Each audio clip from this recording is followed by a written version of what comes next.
From backboard breaking and posterizing dunks to hack-a-Shaq rule changes, these are Shaq's most disrespectful moments. Shaquille O'Neal, standing at 7 feet and 1 inch tall, weighing a solid 325 pounds, was one of the most physically imposing players in the history of the NBA. He spent most of his career straight up destroying dudes. But it wasn't only opposing players that Shaq destroyed. Did you know the NBA created a rule to prevent Shaq from destroying entire baskets? It's true.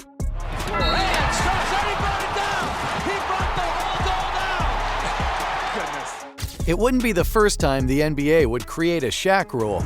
More on that later. But first, let's take a trip back to his rookie year, 1993, when the rotund Shaq you know and love today was a lean, mean, power dunking machine. Shaq almost decapitated himself with that dunk. The crowd went absolutely bonkers. You'd think it would have been okay for Shaq to do that, playing against the New Jersey Nets and all. The game ended up being delayed 20 minutes until the Nets could find another hoop. Believe it or not, that wasn't the first time Shaq had committed hoop homicide. Earlier in the season against Charles Barkley's Phoenix Suns, O'Neal sent a hoop into some sort of seizure. Look at that power! That dude's over 300 pounds. It's unfair how explosive he is. And I don't know exactly what happened there, but he turned the basket into one of those Empire Strikes Back robots. It just kept going up and down. It turns out that Shaq messed up the hydraulic system of the hoop and sent it into a complete spastic malfunction. Since this was the first time anyone in NBA history had done that, the game was delayed for almost 40 minutes. No one ever expected a basket to be disrespected that way. Well, the NBA had seen enough. It was time for them to implement the first of 3 Shaq-related rules. This dude was only a few months into his rookie season and was already changing the game forever. First of all, the NBA would now have to make all of their baskets Shaq-proof. Do you remember filling your old, cheap hoops at home with water? The NBA basically did that on a league-wide scale. Basically, make your hoop sturdy enough to handle Shaq. The second major change that year was a bit unfair to the big man. Near the end of the NBA rulebook, under Comments on the Rules, it states, any player that should hang on the rim will be penalized with a technical foul. AKA, Shaq, don't do that anymore. Can you think of another player that simultaneously forced an in-game rule change and an NBA maintenance change? I know I can't. And if you thought the rule change would stop Shaq from disrespecting other players, you'd be dead wrong. Let's fast forward a bit in time. Shaq's time with the Orlando Magic was over after 5 seasons. He got paid. Now with the Lakers, Shaq was dead set on proving he was worth the big paychecks. And during his 1999 MVP season, he proved all the haters wrong by dominating the league. On March 28, 1999, a regular season matchup between the Knicks and Lakers became anything but regular. The hapless victim on that particular night? Chris Dudley. When Shaq got the ball in the post, the rest of the Lakers moved to the opposite side of the court, probably because they didn't want to get run the heck over. Dudley bravely tried to hold his ground, but a Shaq attack was inevitable. Backing down Dudley like he was a third grader, Shaq drop-stepped into a two-handed slam that shook Los Angeles. Dudley just got posterized. To make matters worse for poor Chris, Shaq swung through his dunk and slammed Dudley to the ground. I mean, it doesn't get more savage than that.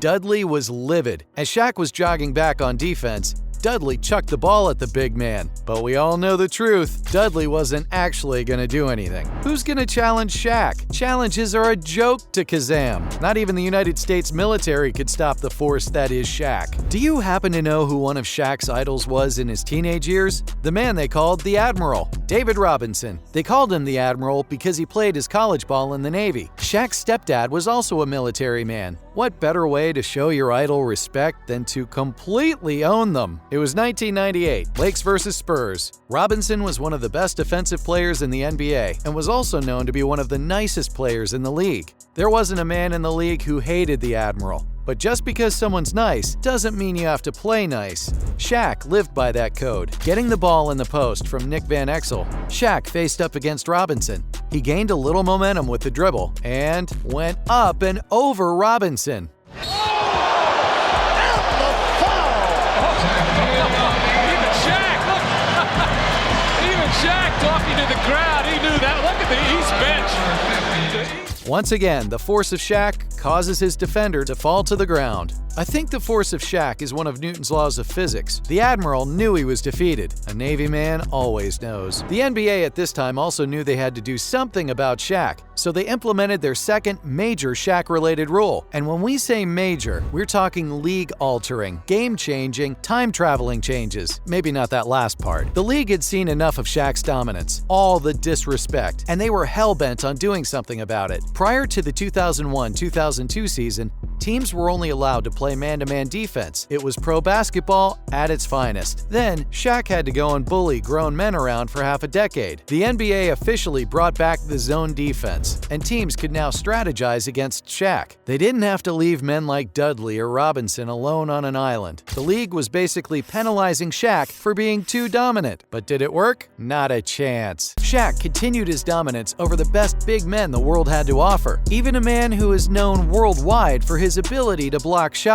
We've all seen Dikembe Mutombo's trademark finger wag. For 2 decades, he terrorized the league with his defense. But what happens when an unstoppable force meets an immovable object? Shaq dunks over you. Duh. And add insult to injury, Shaq gave Dikembe a little taste of his own medicine. Speaking of medicine, with the NBA still scratching their heads as to how to stop Shaq, teams began a strategy called the Hack-a-Shaq. Pretty clever. The Hack-a-Shaq method is simple. During big-time moments, instead of having Shaq completely embarrass you, just foul him. Send him to the free throw line. Because when it comes to free throws, it's disrespectful to watch Shaq attempt them. It was working. Teams would just rotate guys in and out in order to foul Shaq late in games. Shaq was bricking his way to losses. Not even the great Genie Kazam could grant him a free throw. But guess what? The league didn't do anything about it until the beginning of the 2016 season. The question is, will they be able to sustain it when adversity sets in?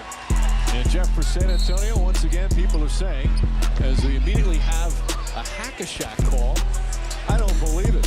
5 seconds. 5 years after Shaq had hung it up for good. But still, the rule change is most definitely because of Shaq. So here's what the NBA did. They made the penalty for off-the-ball fouls in the last 2 minutes of the game much more severe. Instead of only receiving free throws, the team that is fouled also gets the possession back. It essentially ended the Hack-a-Shaq strategy for good. Teams no longer benefited from fouling the worst free throw shooter on the opposing team. It speaks volumes to Shaq's legacy that the NBA was still creating rules to stop Shaq years after he stopped playing. The fear of another Shaq must have been weighing on the league's mind. There you have it, Shaqaholics. That was Shaq's most disrespectful moments.